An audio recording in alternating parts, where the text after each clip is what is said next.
This is Wild Nevadacast. This is Dave Santina in the studios of PBS Reno in Reno, Nevada. And if you watch Wild Nevada, then you probably have seen Outdoor Nevada, which is the Vegas PBS show that's been on off and on in different forms for decades. But in its most current form is on 8:30 p.m. on PBS Reno right after Wild Nevada. So you're probably familiar with it. We are lucky enough to have the producer, director, editor, and probably chief bottle washer, Chris DeFranco, is here in town, and so we grabbed him for a little conversation. How are you doing? I'm doing great, man. Thanks for having me. I really appreciate it. That's cool that you were here. I just thought, we've done circles around each other, these shows, for years, and we've never, I kept figuring one of these days we're going to end up on the same trail, and it never happened. But I figured it would one day happen. We talked about it. I mean, we've always talked about, like, you got to keep your eyes out because you never know. But we do. We've crossed paths just at different times. It's true. That's true. We've been on a lot of the same places. Just at different times. But really, I always think of these as complementary programs it's good running back to back because you get I totally agree. Totally different experiences in some of the same places. So I appreciate that you came in and give us some time. You're here working on another project, and you were kind enough to come in and give us some time, along with your partner Shane, who's sitting on the side there. Hi, Shane. Appreciate you coming up here too. And so I just thought it'd be fun to talk about Outdoor Nevada and how you guys make the show, because I know how we would make Wild Nevada, and it's still being made that way. I'm sitting in the studio doing podcasts these days so I can spend some more time with my family before my daughter graduates and disappears and I don't get to see her anymore. I get it. But for a long time we've watched Outdoor Nevada in its different iterations. We've gone through the John Burke years, and now it's Connor Fields. And the shows have taken different style choices over the years, and I just think it's really interesting to learn about how shows like this get made, because it's all challenging because you're out in the field the whole time. Yes, you're out in the field the whole time, and you're constantly trying to figure things out on the fly because nothing stops moving. Yeah. The sun, the wind, animals, everything that you want, it's always moving. Yeah, it's a challenge and you have to schedule yourselves, right? So how do you prepare for an episode? Do you actually consider things like time of day, where the sun's going to be? Do you have to break it down to that level? Yeah, I try to, because if I can take all those elements and understand them as best as I possibly can, then it allows my brain to have a little bit more freedom to be a little bit more creative or react to situations, or, just be a little bit more present. If I know it's going to be cloudy this day, or it's going to be raining, or, there's a front, whatever it might be, if I have the ability to have a decent handle on it, then I know now's not the time to be up on top of that mountain. Or now's a good time to shoot inside of that saloon, or be inside, or, when's the best time for me to fly the drone? Like, all these different things when it comes to being prepared from a weather standpoint. I rely on 5 or 6 different apps, just to kind of get a general understanding. Right. And then no matter what, you go into, it happened today, where it's like, we know we're going to be going someplace and it's going to be cold. But then someone says it's also going to be raining. So it's like, all right, you gotta juggle these things and figure it out. And you make the best of it, because I think that's part of the whole experience too. When clouds come rolling in, if they come rolling in, I like showing that stuff. Yeah. Because the imperfection is what the perfection of the outdoors is. It's like, it's never going to tell you exactly what it's going to be. Is it going to be dirty and dusty? Is it going to be rainy? Is it going to be muddy? Whatever it's going to be, that's part of the whole experience. And, I put John Burke for a while, and now Connor, I put them through it, because I think that's a huge part of it.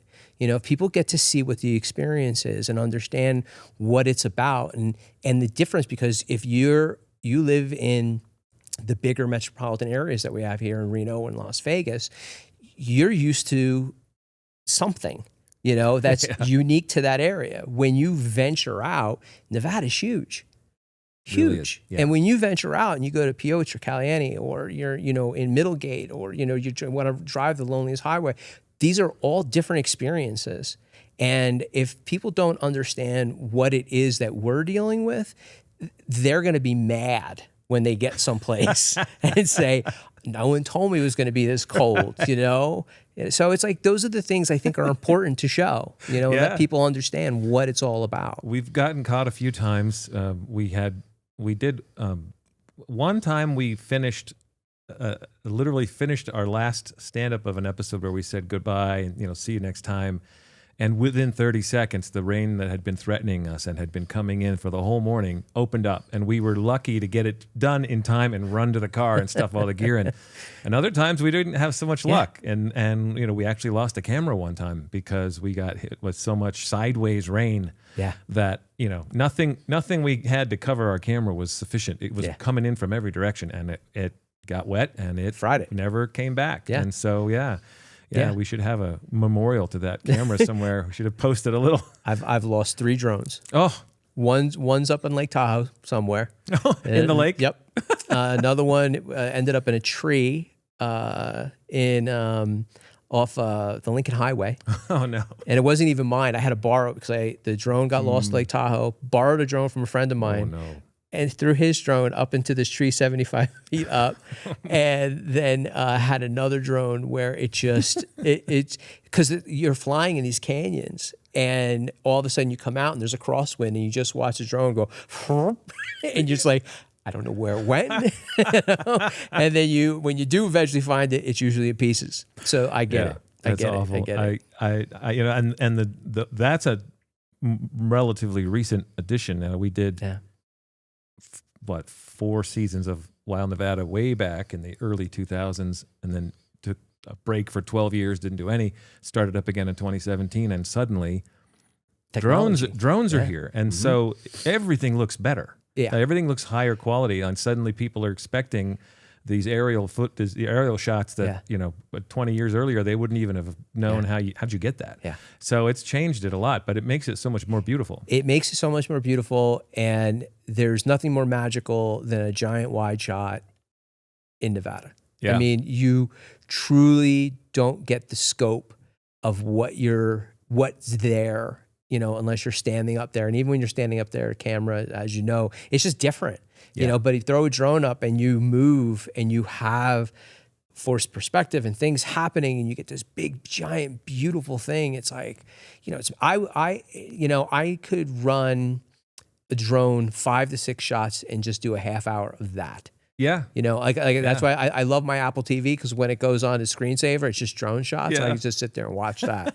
Yeah. Well, you remember those shows that were on PBS for years, over California or over whatever. Yeah. You fill in the blank. Over, and it was aerials. It was a guy in I think it was a helicopter or a plane. Yeah. But those were captivating, and you'd sit and watch for a half an hour. Yeah. Just beautiful shots. And now you can do it yourself. You can make your own. Yeah. It goes in your pocket. It goes in your backpack. It's incredible. You bring it with you. It's truly wild how much it's changed, and it increases the quality of the production. We used to be on the ground walking around all the time, and you do that same hike up a hill, and suddenly you do it from a drone, and it looks like the Lord of the Rings. Yeah. And instead of just me kicking dirt, it's a whole different world. It really is. It makes a huge difference. It's wonderful. So you guys, you're the owner of a production company called Quiet Film, right? Yes. And so this is what's one of the differences between Wild Nevada, Outdoor Nevada. Wild Nevada is almost entirely internal. PBS Reno staff shoot most everything and edit.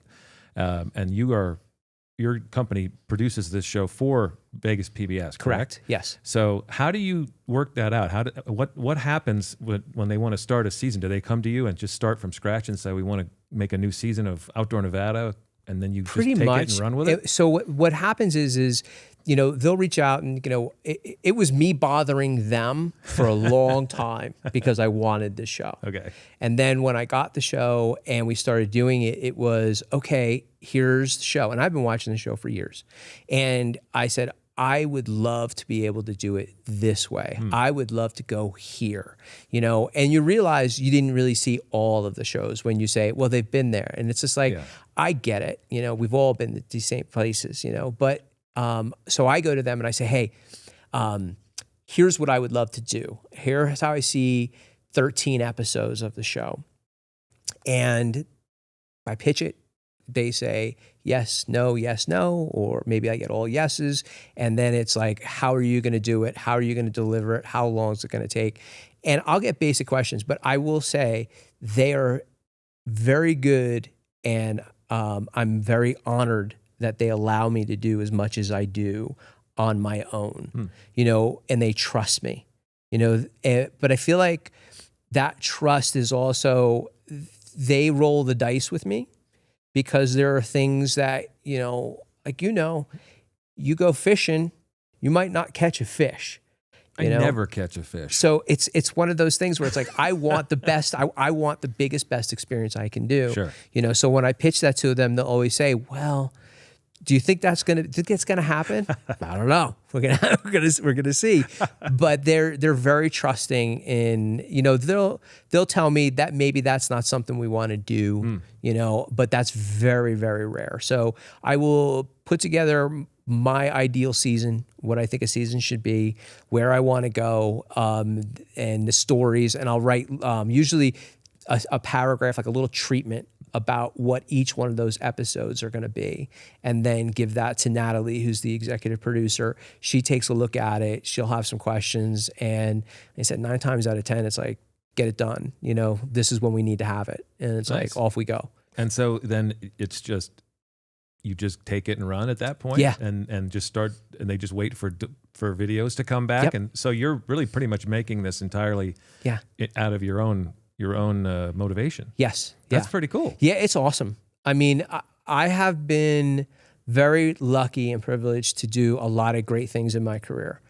This is probably the best thing that I've had the opportunity to do. And it's one of those things where when someone talks about the show, has no idea I'm part of the show, it is an amazingly proud moment, for me. Because it's like, I'm so happy that people, it means something to people. Yeah, they connect, right? Yeah, and it's just like, it's the best, So that motivates me too, because it's like, what can I do more of? How can I push things further? Where can I go?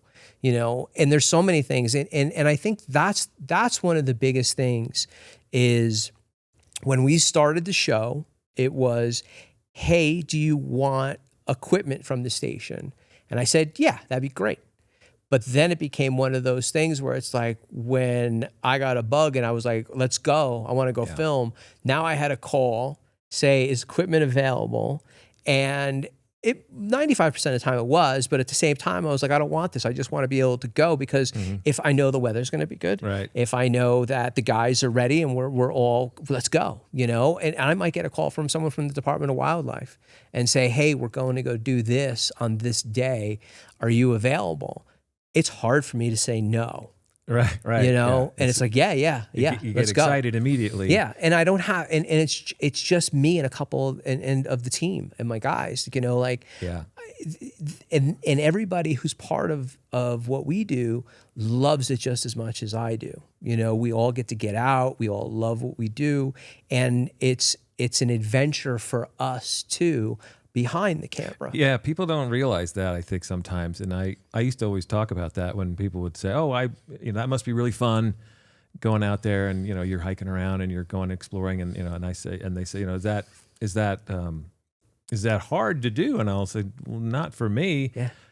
Think about this. There's somebody who's, whenever we're walking up the street here or up at the hill, there's a guy looking at us, pointing a camera at us, doing it backwards, covering one of his eyes at least with a camera. That's hard. That's way harder. And that just people don't realize, so we would try to incorporate more in the recent years, more of the crew into the show. So you remind people, hey, you guys are cameras here. We got a flat tire one time going up toward Cedarville, California. And that became a piece of the show. I recorded the flat tire replacement with my phone on a time lapse and put it into the show, watching the guy crank the tire, and I'm like, here's our camera guy, Martin, taking the camera. He had to jump out and fix this, and we put it in there. And I think that's some of the fun of it, is like, this is a team. It's a road trip. Yeah. It's a road trip with a team, and the team is maybe under appreciated because they make the show. Yeah. Nobody realizes how much of it, it doesn't happen without all those guys. It doesn't happen. Everybody. Yeah. From pre-production through production to post-production, it takes everybody to be a part of it, and the heavy lifting is done in production. There's no doubt about that. For sure. It's long nights, long days, uncomfortable sleeping on the ground, because that was a big thing for me. Was the experience of it is so important that we don't stay in hotels. If we stay in a hotel, there's a very specific reason for it. And a big part of that is when we started, it was like we were staying in hotels. But what happened would be is like now if I want a sunrise or I want an astrophotography shot, I got to get up even earlier, Right. get the gear, pull it out of the room, get in a truck, drive all the way there. But if I'm sleeping outside, I'm going to open the tent, I'm going to go out, I'm going to set the camera up, I'm going to get the things I need. Yeah. That makes sense. And those are the magical moments. Those are the things, these little tiny details that you can get when you're immersed in the production that, to me, it could be 3 seconds. But that 3 seconds is like, to me, I love that little moment. Like I've had people come up to me and say, oh, I love that shot of the moon or that astro. It's like, I'm so happy, because we broke our ass to get that for you. Right. And happily. And to have it appreciated is special. Oh my gosh, yeah. That's not always, people don't always watch that intently, right? Yeah. So when somebody actually knows that you got a beautiful shot and says something, that's got to be super gratifying. It so is. Like when someone says hearing the birds or hearing the wind or hearing a stream and seeing something and seeing a wide shot or seeing like when people talk about the moose, and us filming the moose. I was going to ask about the moose. I saw that recently in a clip, and I thought, where did you see a moose? So here's how it happened. So we were in Jarbidge, and we were filming up at the cemetery, and Jace, who's kind of like the handyman guy in Jarbidge, said, "Oh, there's a moose," and like we grabbed our cameras and we took off and didn't see the moose. We were looking for the moose, and finally I'm set up on the edge of the stream, and I hear a noise. I look up, and there's a calf about, I'm going to say 50 yards away, not far, just doing its thing. So we're filming it, and my moose obsession happened because it was one of those things where it's like, oh yeah, they're starting to come in from Idaho. Slowly but surely, they're making their way back into Nevada. So I filmed that moose for like 15 minutes, and it only got to show it in that particular episode, I'm going to say maybe 3 minutes at the most. Okay. But it made every promo. Every promo and everything, because it was like, to me, that was it was a happy accident that was amazing. So then I started talking with the people over at the Nevada Department of Wildlife and just said, so what's going on? Because I've been hearing more, and then I'm reading that now packs of wolves are starting to move into Nevada, chasing, kind of hunting the moose because they're easy to get. And they're like, well, yes and no. They drift in, they drift out, but the moose are really finding homes here, and they're thriving. So I was like, oh, cool. Well, can we go with you? And they're like, yeah, absolutely. Well, what that turned into was we met them in Elko, and then we packed up and we drove out into the wilderness, way up in the mountains. And we spent 5 days with them tracking moose. Oh, amazing. And it wasn't until the last day at maybe 2 hours before sunset, we had to leave, that they got a blip on their tracking, and they said there's a moose somewhere in there. So one group went on one side of this patch of all these different aspen trees, and they made their way in to hopefully push it out towards where we were. Now, I'm going to say a couple 100 yards away from this patch of aspens, and I'm with Shane was with me, and also Trevor from Nevada Department of Wildlife. Travis, and he's sitting there with binoculars. I'm on the camera, and we're just waiting, and we had to hike through sage that came up to here, and the smell was just like overwhelming and like eye-watering, and like you're just like you're having allergies. Yeah, can't see the ground, so you don't know what you're stepping on, how you're walking. But we positioned ourselves, and we're focused, and we're just on this tree line and looking back and forth. And Travis is on his binoculars, and he's looking, and he's like, I think. And the whole time it was laying there. Really? Just right there. Right there. And all of a sudden its rack turned, and you saw it move, and then it just slowly stood up. Now this guy was, it was a bull. And I'm going to say my guess was it was probably around 9 to 10 feet tall to its rack. Ooh. Now it's huge. Huge. It seems huge to me. I say that like I know. When you see it in person and you see how big it is, and all I thought to myself was like, how did we not see that sitting right there the whole time? And we just let it do its thing. And I don't know. I'm going to say that there was something that it felt it knew, came out, ate, stood there, kind of posed for us for a while, and then just turned around and ran back in and disappeared. And by the time, like and it was 15 minutes that it did that. Incredible. And that was an adventure for all of us. That was absolutely amazing because we did it. I mean, we were truly and these guys from the Nevada Department of Wildlife had said before we go, it's like, listen, if you guys are going to make a lot of noise, this isn't going to work. And I can't tell you how many dirty looks we got because you got a camera on one shoulder, Shane's got his boom and his pack, and you're trying your best to not make any noise, but it's next to impossible, but all in all, it was one of those things where we got to see a bunch of different wildlife. We got to see some beautiful parts of Nevada, and we got to film a moose in the wild. That's incredible. So how much of that experience can people see in the show? The whole episode. It's the whole episode. So great. That's one of the things for me was frustrating for me early on was I didn't like bouncing around the state and giving little 5-minute chunks. Yeah, that's a difference in the way it was formatted before. Yeah. This is interesting. I don't know how far back you go with Outdoor Nevada. I know you've said you've watched it for years, but I don't know if you watched it way back in like the 90s or in the 80s when they were... Not in the 80s and 90s. It was a magazine-style show, and every segment was produced by a different producer in different parts of the state. And we would have occasionally a producer locally who was a former TV news producer who would come and would upload her stories for Outdoor Nevada to Vegas PBS, at the time known as KLVX, and that was uploaded as a video file through a satellite, and that's how she would deliver her story. And she could do it here because we had the appropriate gear, and she was no longer affiliated with a station in town, so she didn't have anywhere else to easily go and do it. So we said, sure, come here.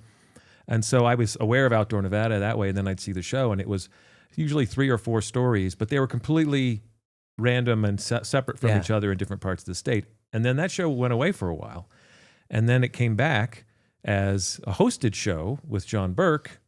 And then he was in locations all over the state, but it was the same kind of randomness where every episode he would be in 3 or 4 places and have an experience, but they were unrelated. Yeah. And it seemed, which is why I thought of, okay, that's kind of a complementary show to what we do, because we were doing a road trip that was all kind of continuous and chronological, and Outdoor was doing multiple activities in multiple places, so it kind of worked together in a way that in different ways. And I thought that's good to run them back to back. And then John left the show, and Connor comes in, and now it's more location based. And as I'm hearing you talk about it, I'm realizing that was your choice, right? Yes, it was because every time you went someplace, it's like, I'm filming this for a certain amount of time, and it's just like I'm not doing it justice because I'm not getting the local color as well as I think people would want to see it. I'm not meeting people. I'm big on, I like finding people while we're there and then asking them to be a part of the show. I was going to ask you about that because I was curious. I recently just was watching the Genoa episode, which I believe you got an Emmy nomination for. Yes. Congratulations. Thank you. That's pretty damn exciting when you get an Emmy nomination. Yeah. So I watched that show and I was making notes like, where do you find these people? Because I'm curious about how much in advance you prepare and how much is in the moment, or you figure it out once you get there and you just make an authentic experience on camera for your host and people just go along with it. It's a little bit of both. So I'll try to find my foundation interviews and things that we want to do from a foundation standpoint and say, okay, I know that we're going to go mountain biking. I'd love to be able to go to this wildlife refuge. There's also somebody who's related to the Ferris family and they have an Italian bakery, and we need a little bit of history. And I'm a fan of letting people talk. Of letting people tell their own stories and express what they know, and having Connor interact with them. Right. I think that's important. But then also there is, have you spoken to such and such? Oh, no, I haven't. Where? Oh, they happen to be right down the street. Oh, and I'll walk over there and introduce myself and say, hey, and I might not use them for that show, but I'll come back. And you're now in my Rolodex because now I'm going to reach out to you and say, hey, let's get together. When we were in Genoa, we were doing something with the Nature Conservancy. This woman talked about the Nature Conservancy beautifully. We walked out onto a trail and there happened to be a turtle survey happening in the river. Unfortunately, I ended up cutting all her stuff because the turtle survey was amazing. They found the turtle. Yeah. It was a turtle they had never found before. Oh, wow. So they got to tag it, and it's just one of those things. That's those little moments that happen where I didn't plan on it. I didn't know that was going to happen. Even with people, we got to Jarbidge and we got to talk to their oldest living resident who was 93 years old. Ooh. And we talked to him for an hour and a half. And the only thing we needed to do was buy him a drink at the bar. And we sat down and he told us stories. 90% of them didn't make to the show, but he was a mountaineer. Oh, that's cool. What he did. He helped make maps and was a mountaineer and had these amazing stories, and 93 years old. Incredible. Yeah. And that's, you talk about happy accidents. Happy accidents. That's a happy accident. Yeah. There are some unhappy accidents that happen sometimes too. And I gotta ask about this. Before we started recording, we were talking with Tim Leonard, who's in charge of making all this technically happen and does a great job with it, but has also shot a bunch of Wild Nevada episodes and edited, and he knows that show. And so he said, ask about the challenges of shooting outdoors and the unexpected things that happen. And so I definitely would love to know, what have you faced that you weren't prepared for that you had to deal with? We also had a flat tire incident. We had it in the Gold Butte National Monument. Ooh, that's pretty remote. Yeah. And it was more remote than the remote of Gold Butte. Oh, no. Because we had finished up with, there was a wildlife survey going on, a BioBlitz. So we participated in the BioBlitz. And at the end of the BioBlitz, we're getting ready to leave. And one of the guys who was part of the Blitz came up and said, did you see the waterfall? And I said, no. Where's the waterfall? Let me get you a map. Go this way. Go off this road. Then there's a little road that turns into a smaller road. And then you're going to go up the mountain. Then come back down around the mountain and go back into this canyon. Oy. There will be this waterfall. Okay. So I look at the guys and I'm like, what do you think? Should we do it? And so off we went. Wow. Now we drive a 98 Chevy Tahoe. Okay. It's a big vehicle.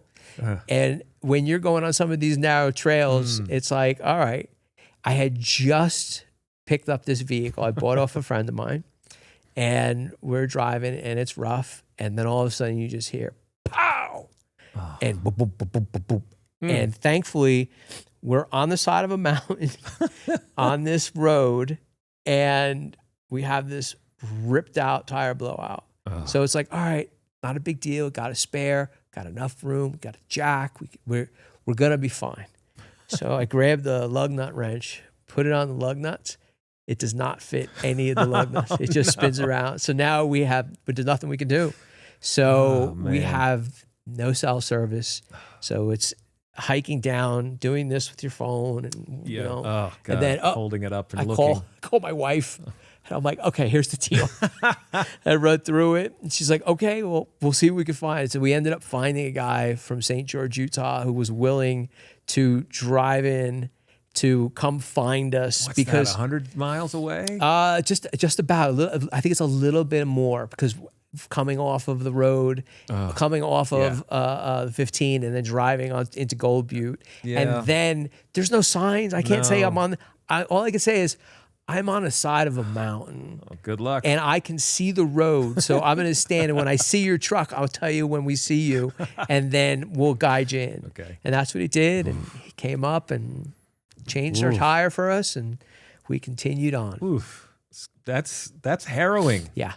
Man, and that can happen. We got stuck on the side of a mountain one time, almost as dark was coming.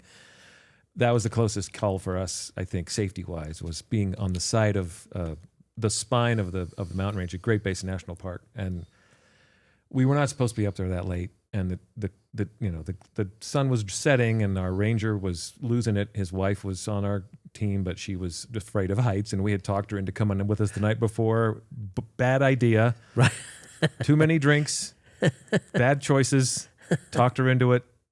Result was we almost got trapped on the side of the mountain.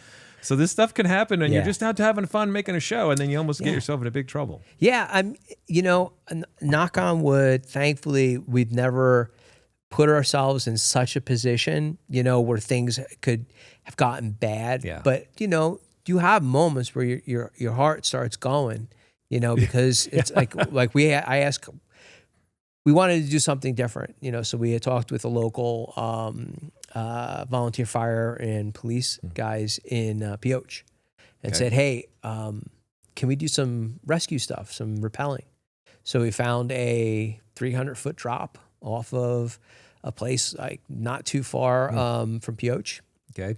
And Connor rappelled off. It never had done it before. Oh, yeah, that's a moment. Yeah, and I sat there. Everybody was down at the bottom. I was up at top. And I think I asked him 15 times, are you sure? Yeah. Are you sure? Yeah. Because, you can Hollywood these things. No, I guess that's true, yeah. It's like, okay, I'm going to go off. Right. And then you see him kind of go off. And but then you run down. And then I'm going to point the camera. I'm only 15 feet, and that's one of the things that I hate. And I will do everything I can. Yeah. But that was one of those moments where my heart was pounding, but he was like, yeah, I want to do this. And he did it. He went and then did it again because he loved it. He went up and did it again, wow. And I think that's one of the great things about Connor is that he's up for just about everything, and it's like when we're going to go on a hike, Connor's going to go on the hike. We're going on the hike. Sure, yeah. We're going to start it and we're going to finish it. Yeah. We're going to stop along the way. We're going to film things, but we're going to do it, And, to his credit, John Burke, I put him through the ringer too. Yeah. We did a hike to the hidden cabin up in the Desert National Wildlife Refuge. And have you ever been there? I have been to the refuge, never been to the cabin. Let me tell you something. That's what you got to do. You got to make time to go do that. I think if you guys get to do that hike, all right, it's I think it's 5 different life zones. Yeah, we did one there. We did 7 in a car. Okay, no, this is with a guide to talk about life zones, and it took us all day. Yeah, because it's a lot of driving and it's a long way, and that you got to get up. So that was our whole day. We didn't have any time for a hike. Yeah, this was our first camp.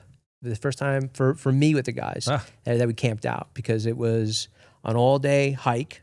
I think it was 6.5 miles. And you did 3,000 feet of elevation gain.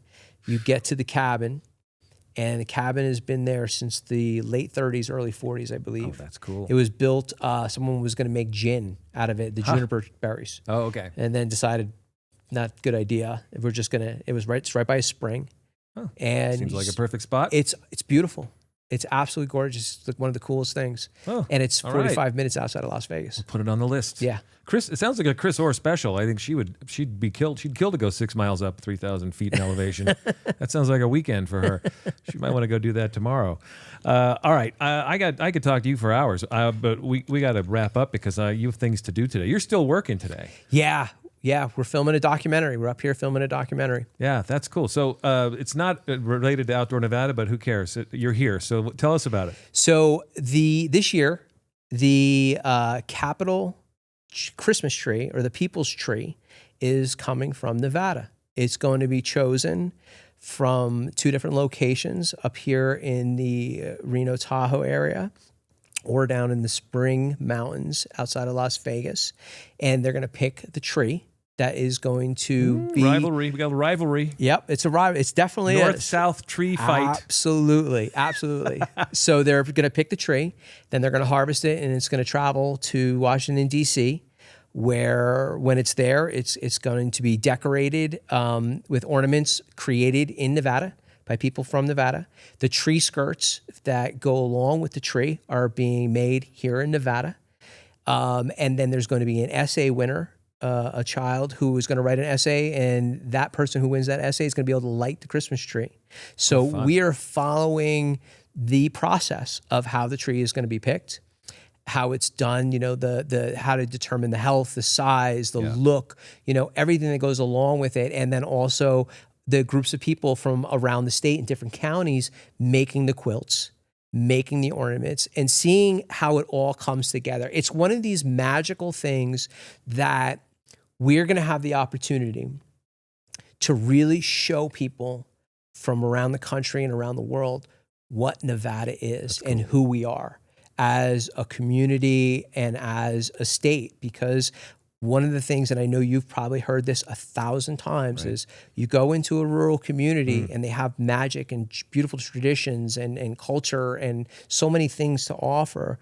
And they always say, well, everybody forgets about us because they go to Las Vegas or go to Reno. Right. And it's one of those things where it's like, I couldn't be prouder to be able to bring people, Outdoor Nevada, of course, and now this documentary where we're going to be able to see all of us as a community as a whole provide, our nation, the People's Tree. It's a beautiful story. So I know you're just getting started. Do you know when you intend to show this to people? Does it have a future date? Yeah, so it's going to air in December. Okay. So the tree gets harvested, gets delivered, and then it will be lit in early December. So we're making this and editing this at the same time.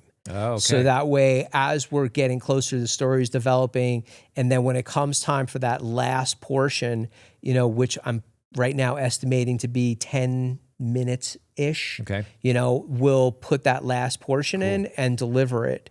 Vegas PBS is going to be airing it, and I'm hoping you put the good word in with the folks here. I have a feeling. Reno PBS is welcome to it. PBS Reno would probably want that. We're doing a little artifact story on a piece of that, but nothing as grand as an hour-long doc. So, let's have a conversation with the programmers right after we get out of here. There you go. All right, cool. You've already given me way more time than I deserve. So come back and just do it again. Absolutely. I love to talk. I could do this all day. Yeah, I could do this all day. I need to determine where in the Northeast you originated from. New Jersey. Okay. I was like, it's somewhere in that area. Yeah. Not sure. Come back and tell us your life story next time. Anytime. This is great. Thanks so much. I appreciate it. Thank you for having me. I really appreciate it. Oh, that's great. All right. So before we go, I want you guys to all remember to watch Wild Nevada and Outdoor Nevada on PBS Reno via broadcast or streaming at pbsreno.org or many other streaming sources. And also watch segments on PBS Reno's YouTube channel.